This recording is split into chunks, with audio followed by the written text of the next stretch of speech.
ای مجاهدین فلسطین، ای دعوتگران فلسطین، خدا قسم که دروازه ها بسته است، مگر نه هر کدام ما و شما در کنار ایشان هستیم. رسول الله صلی الله علیه و سلم فرمودند که روزی میرسد امت من مثل کاسه غذای تبدیل میشه. چند تا گرسنه باره که کاسه غذا حمله میکنه، غذا چقدر زود تمام میشه. صحابه عرض کردن یا رسول الله در اون روز امت کمن، یا رسول الله در اون روز امت خیلی هن.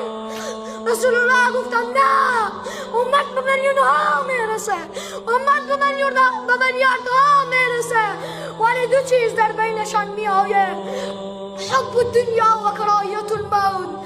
دنیا میآیه امت ما را غافل میسازه، وقتی که امت ما را غافل ساخت مرض در بینشان میآیه، امت ما از مرگ میترسن. این جان ناقابل فدای آن مسجد بشود که رسول الله در آنجا امامت دادن و تمام انبیا اقتدا کردن.